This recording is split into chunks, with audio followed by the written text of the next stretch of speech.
Hello, good evening. कैसे हैं आप सब? So welcome to the special lecture number 16 of our differential equations. हम पढ़े थे एग्जैक्ट डिफरेंशियल इक्वेशन एंड आज का अपना टॉपिक है solution of exact differential equation. आज हम एग्जैक्ट डिफरेंशियल इक्वेशन का सोल्यूशन निकालना सीखेंगे। बट बिफोर मूव अहेड, आज एक बहुत स्पेशल डे है। सो आप सभी को मेरी क्रिसमस, बहुत बहुत शुभकामनाएं इस दिन की।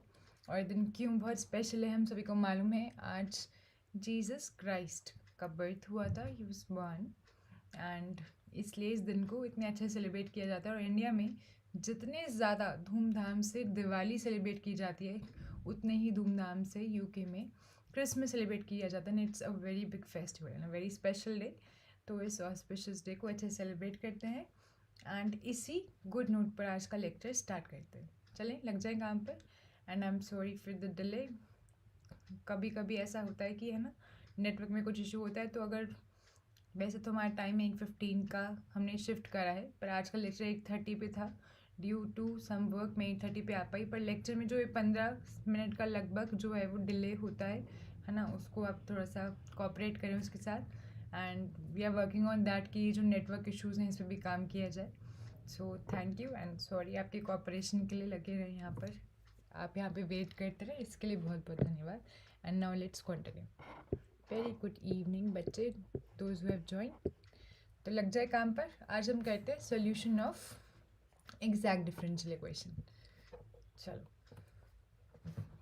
तो एग्जैक्ट डिफरेंशियल इक्वेशन क्या थी याद है? जल्दी से रिकॉल कर लें। पिछले लेक्चर में करा था कि एग्जैक्ट डिफरेंशियल इक्वेशन किसे कहते हैं, ज़रा हमें याद दिलाएं। What do you mean by exact differential equation? And then we'll move to the topic of solution of exact differential equation.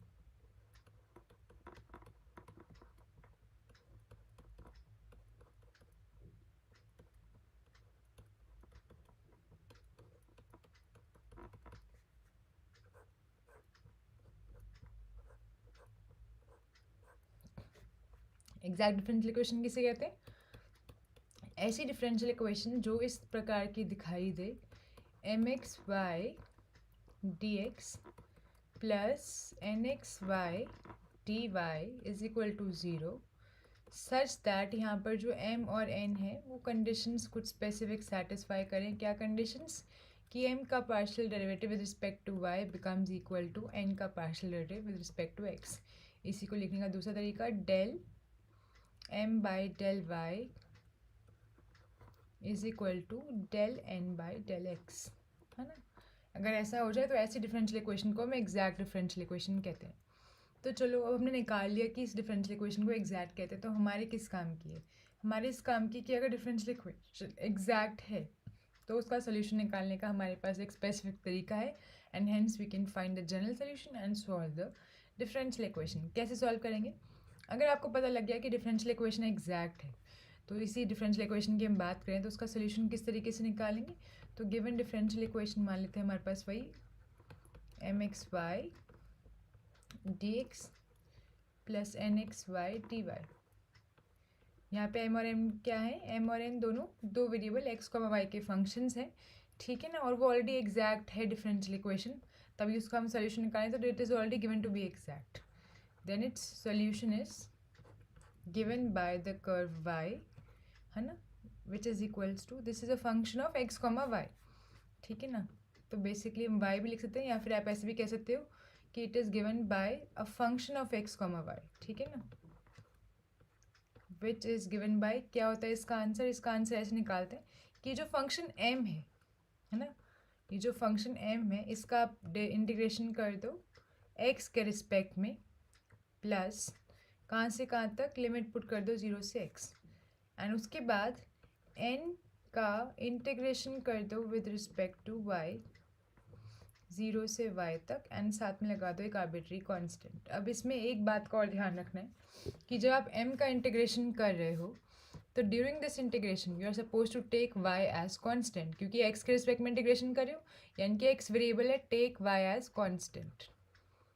तो इस इंटीग्रेशन के वक्त आपको y को कांस्टेंट लेना है। और दूसरी इंपॉर्टेंट बात यह है कि जब आप ये वाला इंटीग्रेशन कर रहे हो, सेकेंड इंटीग्रेशन जो है nxy का, तो आपको ध्यान रखना है इसमें आपको nxy की सिर्फ वही टर्म्स लेनी है जिसमें x नहीं है।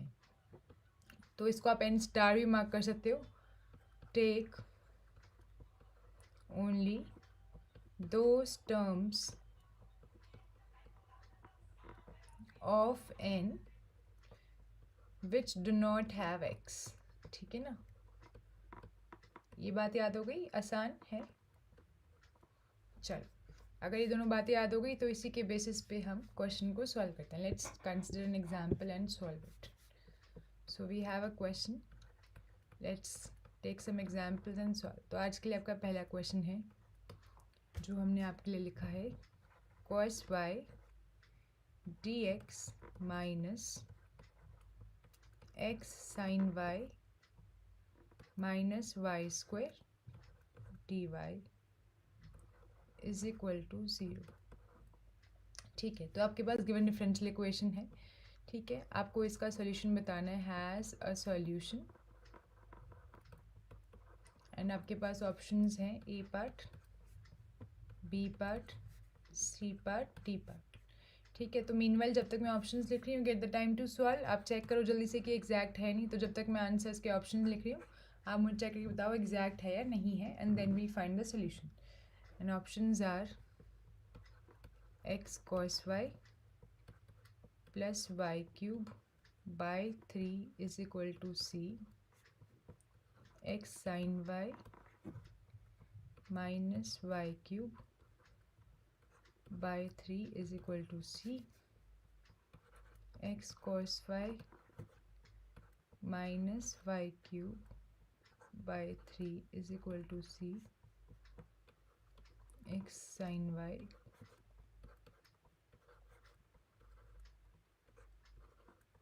Is equal to C. ये आपके ऑप्शन है। लगे काम पर, सबसे पहले चेकिंग करते हैं कि जो गिवन डिफरेंशियल इक्वेशन है वो एग्जैक्ट है नहीं। ये हमारी गिवन डिफरेंशियल इक्वेशन है, इसमें m और n को पहचान पा रहे हैं। जो dx के आगे लगा है वो m पार्ट हो गया, और जो dy के आगे लगा है वो वाला पार्ट जो हो गया वो n हो गया।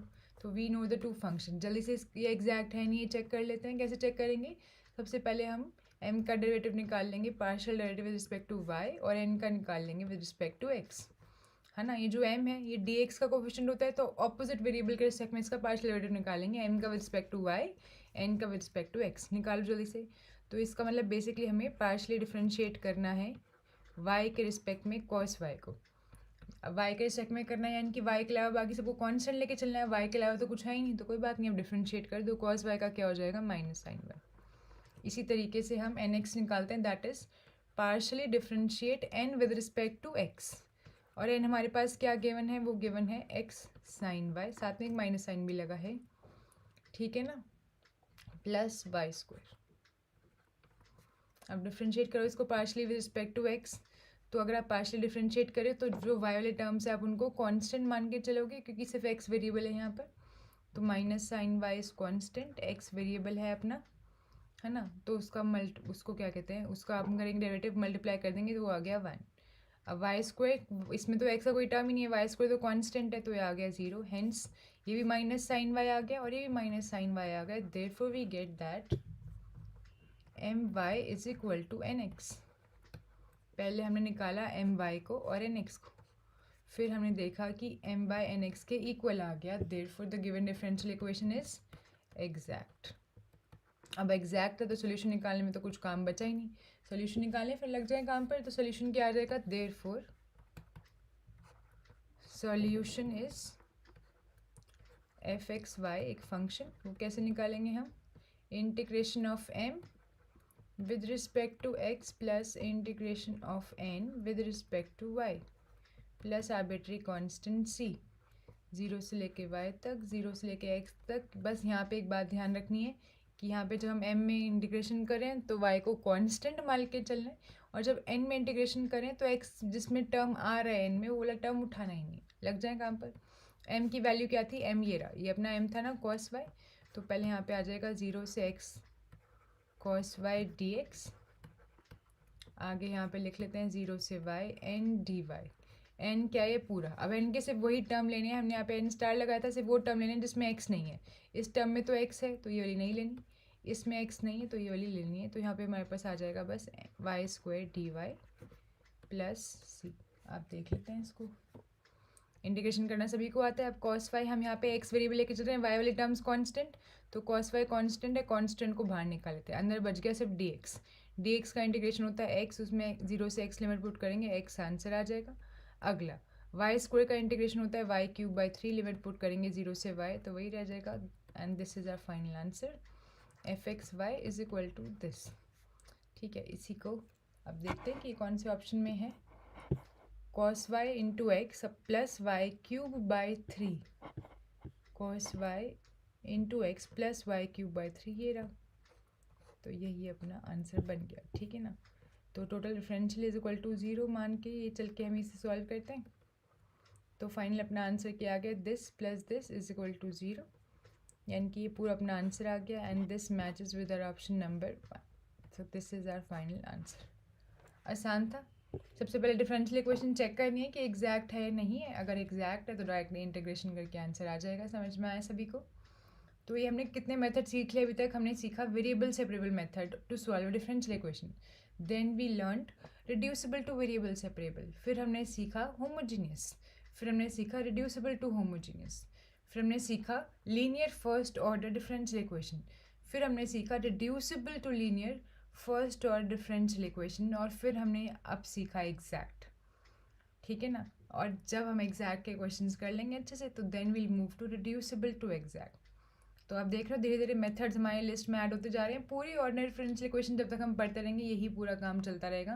Will keep on adding methods to solve the differential equation, यही काम है। और पूरा ऑर्डिनरी डिफरेंशियल इक्वेशन सब्जेक्ट जिस दिन हम आखिरी दिन ही पढ़ रहे होंगे, हम एक्चुअल में यही काम कर रहे होंगे।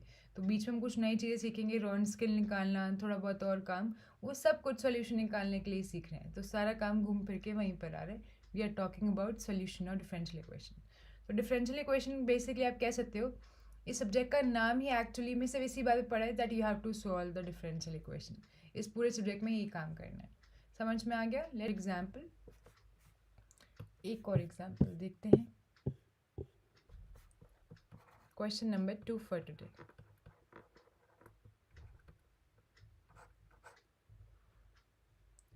ठीक है, तो दूसरा आपका एग्जाम्पल है x minus 2xy plus exponential y dx plus y minus x square plus exponential y into x dy is equal to 0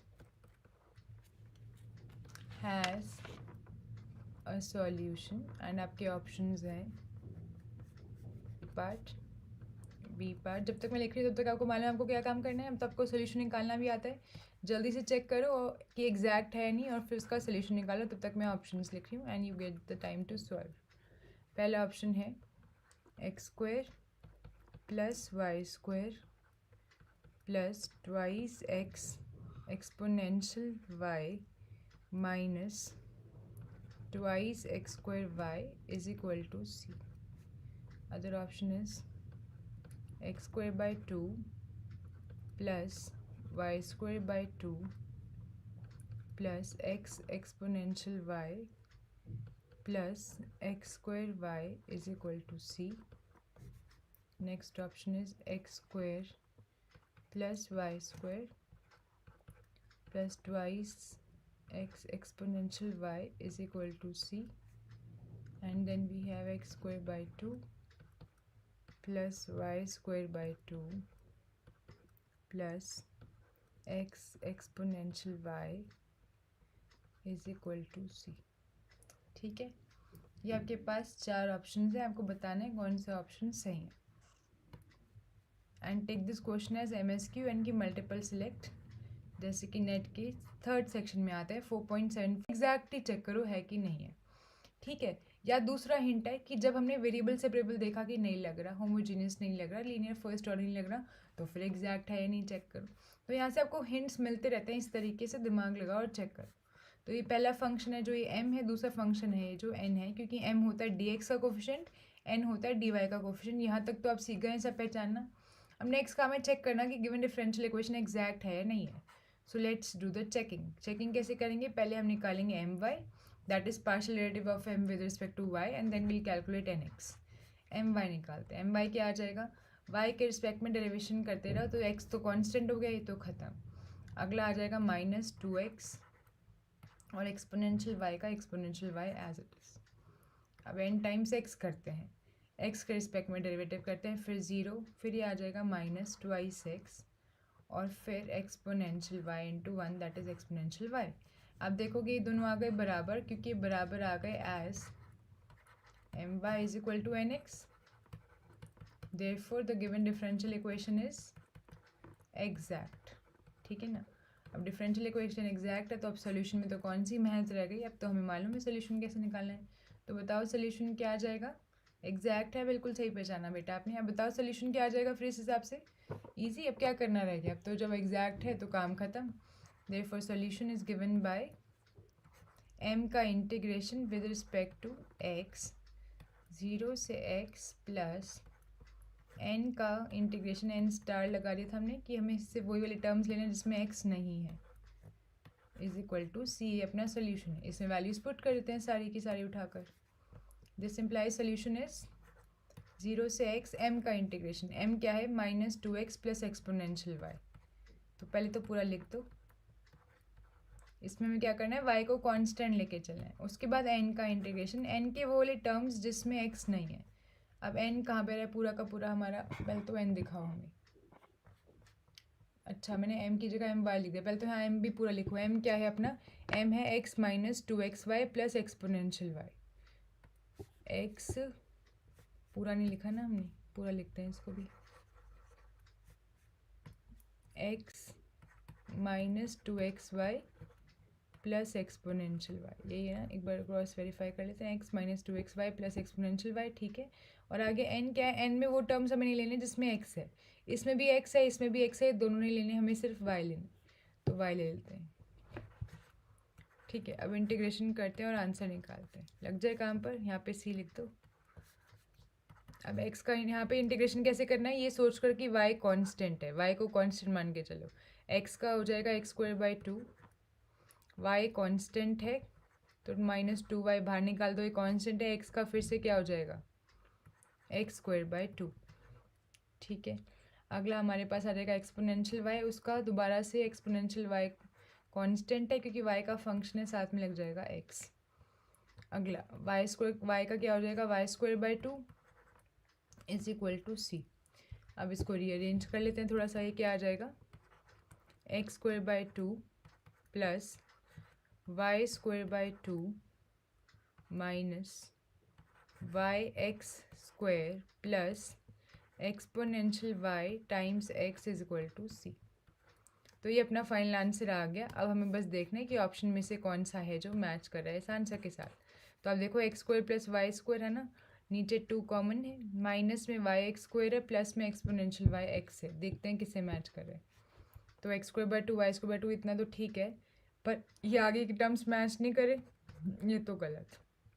x²/2 y²/2 ठीक है, पर ये वाला टर्म नेगेटिव होना चाहिए था। ये देखो यहाँ पर नेगेटिव है, -y(x²) नेगेटिव है ना, ये तो ठीक है, ये वाला नेगेटिव होना चाहिए था। तो ये तो गड़बड़ हो गई फिर से, ये भी गलत आंसर। इसमें आप देखोगे इसमें एक टर्म मिसिंग है, ये भी गलत आंसर। तो फाइनली आंसर बचता ही फर्स्ट पार्ट है। पर आप बोलोगे हम फर्स्ट पार्ट मैच नहीं हो रहा, मैच कर देते हैं। यहाँ पे आप देखोगे x²/2 y²/2 होना चाहिए था, 2 क्यों नहीं है, तो क्योंकि उन्होंने एलसीएम ले लिया। तो ये बहुत सिंपल स्टेप है, कभी कभी इतना सिंप्लीफिकेशन कर रखा होता है एक स्टेप का, उसमें घबराने की ज़रूरत नहीं है। एलसीएम लो, एलसीएम 2 आ जाएगा, उसको उस साइड ले जाओ, we'll get 2y(x² plus twice exponential y(x) is equal to 2c। 2c भी अपने आप में एक नया कॉन्स्टेंट है, उसको फिर से c लिख लो। अब देखो फर्स्ट ऑप्शन बन गया ना। तो एक स्टेप करके उन्होंने बस एलसीएम ले रखा था और यही अपना आंसर था। ठीक है। पेपर में आपको चारों ऑप्शन चेक करने की जगह पहले फर्स्ट आंसर ही रीड करना है। फर्स्ट ऑप्शन रीड करते हैं, वहीं पर आंसर आ जाता, काम खत्म हो जाता। मैंने जान के पीछे से रीड करना स्टार्ट करा क्योंकि हमें मालूम था कि फर्स्ट ऑप्शन आंसर है, तो इस तरीके से हमने इसको रीड कर। ठीक है, क्वेश्चन अटेम्प्ट करना आया, क्वेश्चन समझ में आया, ईजी है कि नहीं है? मैम एम वाई के साथ एक्स का फंक्शन नहीं छोड़ना है, पर एन वाई के साथ एक्स का फंक्शन नहीं लेते, ऐसा क्यों? ऐसा इसलिए क्योंकि हम इसकी डेरिवेशन करते हैं, है ना। जब इसकी डेरिवेशन करते हैं तब हमें पता लगता है। आपको मैं एग्जैक्ट डिफरेंशियल इक्वेशन को सॉल्व करने के अभी तो 3 मेथड और बताऊंगी। जब आप 3 मेथड और पता लगेंगे आपको, तब आपको पता लगेगा कि ऐसा हम क्यों कर रहे हैं। ठीक है ना। तो ऐसा हम इसलिए करें ताकि हमारे आंसर में सिर्फ लेजिटिमेट वैल्यूज़ आए। अगर हम एक्स वाली टर्म्स भी ले लेंगे ना तो एक्स्ट्रा टर्म्स आ जाएंगी, समझ रहे हो। बस इतनी सी बात है, आपको पता लगेगा इसकी पूरी डेरिवेशन होती है कि सोल्यूशन इसका हम क्यों निकाल रहे हैं। हर फॉर्मूला का कोई रीज़न होता है। अगर ये फॉर्मूला में यूज़ करिए, it has a reason, it has a derivation. ये डेरिवेशन आपको पता लग जाएगी जब आप पार्शियल डिफरेंशियल इक्वेशन पढ़ोगे। उसमें डेरिवेशन हम स्टडी भी करते हैं कि कैसे ये सिस्टम हुआ है, कैसे बना। पर डोंट वरी, अगले लेक्चर में हम 3 और मेथड सीखेंगे एग्जैक्ट डिफरेंशियल इक्वेशन का सॉल्यूशन निकालने में। तो आपको पता लगेगा कि अच्छा ऐसा क्यों हो रहा है। इनफैक्ट अगले लेक्चर का वेट क्यों करना, 2 अगले लेक्चर में सीखेंगे, एक मेथड और आपको इसी लेक्चर में सिखाते हैं। ठीक है बच्चे, कौन सा मेथड ये समझ में आ गया? ठीक है, अगर ये समझ में आ गया तो इसी के पैरेलल चलता है वो मेथड। तो अभी हमने इसमें जो किया है ना उससे बिल्कुल थोड़ा सा अलग, तो मैं यहीं पर लिखना चाहूँगी ताकि आपको याद रहे। और लगाकर आप नीचे कहीं और लिख लेना, मैं यहीं पर लिखना चाहूँगी। तो अभी हमने सोल्यूशन में क्या किया था, M d x plus N d y integration किया था। हम इनकी पोजीशन से इंटरचेंज भी कर सकते हैं। तो हम ऐसा भी कर सकते हैं कि एन का वाई के रिस्पेक्ट में इंटीग्रेशन कर लो, ठीक है ना। और बाद में आप इंटीग्रेशन करो किसका, एम का with respect to X is equal to C, अपना आंसर हो जाएगा। अब बोलोगे हम इसमें फ़र्क क्या है? फ़र्क क्या है, अब इसमें जहाँ पे उस जैसे एम के साथ हम क्या कर रहे थे, सारे टर्म्स ले रहे थे, बस हम इसमें एक्स की जगह वाई को कांस्टेंट मान के चल रहे थे। वैसा यहाँ पे करेंगे, सारे टर्म्स लिखेंगे, यहाँ पे कोई काटेंगे नहीं। बस यहाँ पे क्या करेंगे, वी विल कंसिडर टेक, क्या लेंगे हम यहाँ पर, take x as constant. Y की जगह उल्टा हो गया ना, आपकी बार हम एक्स कांस्टेंट ले लेंगे। और यहाँ पर क्या करेंगे, बिल्कुल सेम बात। अब एम के साथ डी एक्स वेरिएबल है, यानी कि जो वाई वाले टर्म्स हैं वो नहीं इसमें लेने चाहिए। तो यहाँ पे एम स्टार लगा लेंगे। यहाँ पे क्या है, कंसिडर या take only those terms of y, those terms of x which do not have y. अब की बार हमें वाई वाले टर्म्स नहीं चाहिए, ठीक है ना। तो अल्टीमेटली आंसर फिर से सेम ही आएगा। तो चाहे आप आंसर इस मेथड से निकालो, चाहे आप आंसर इस मेथड से निकालो, आंसर सेम आएगा। Both are actually solving the same question. और 2 मेथड्स और सीखेंगे हम कल, तो आपको उससे पता लगेगा कि हमने ये स्टेप क्यों किया। ये स्टेप जो है ना करने की ज़रूरत नहीं है। अगर हम कल के जो 2 मेथड लगाएंगे उसमें आपको ये करने की ज़रूरत नहीं है। आप बोल रहे हो ना कि मैम हम ये टर्म्स क्यों निकाल रहे हैं, जो हम कल 2 मेथड सीखेंगे उसमें हम कोई टर्म नहीं निकालेंगे, सारे टर्म यूज़ करेंगे, ठीक है। पर वही बात है कि जब हम सारे टर्म यूज़ करते हैं तो उसमें जो है हमारा टाइम थोड़ा सा ज़्यादा लगेगा, कि कल जो हम 2 फॉर्मूले सीखेंगे उसमें 1-2 स्टेप ज़्यादा है ना। तो 1-2 स्टेप का टाइम बचाने के लिए ये वाले फॉर्मूले ज़्यादा यूजेबल हैं। इन्हीं को यूज़ करके आंसर निकालना, जल्दी आंसर आएगा, ठीक है। पर कल भी सीखेंगे, ताकि कुछ क्वेश्चन ऐसे हैं जो इन फॉर्मूला से हो सकता है एक आधा टर्म कम दे। तो कल जो फॉर्मूला सीखेंगे वो तो बेस्ट है, they work the best, that they are the part of the derivation, और ये उससे डिराइव फर्दर फॉर्मूले, ठीक है। मीनवाइल आप ये बताओ कि आपको दोनों क्वेश्चन समझ में आए, मेथड सॉल्व करने का तरीका समझ में आया, सॉल्व कर दोगे, उसमें तो कोई दिक्कत नहीं है, सब बढ़िया, दोनों क्वेश्चन भी समझ। Pick up the book and solve the exercise for exact, exercise on exact differential equation, ठीक है ना। और इसको आपको सिर्फ एम डी राय सिंघानिया से उठाने की ज़रूरत नहीं है। अगर आपके पास एम डी राय सिंघानिया नहीं है, go to Google, search exact differential equations assignment, you will get ample and solve it, ठीक है। 1-2 मैं आपको एग्जाम्पल दे देती हूँ फॉर यू टू, ये तो एग्जाम्पल की तरह प्रैक्टिस करना है ना, इसके अलावा और भी क्वेश्चन ज़रूर प्रैक्टिस करना। जैसे कि आप ये वाला ले लो, कौन सा एग्जाम्पल दें आपको,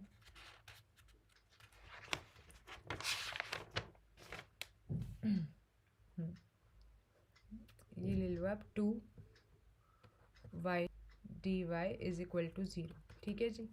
एक तो ये सॉल्व कर लेना, एक और दे देते हैं,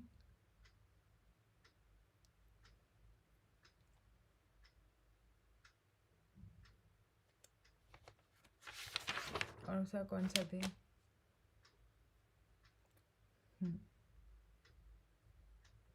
एक और ले लो, ये वाला 1 minus exponential minus x sine Y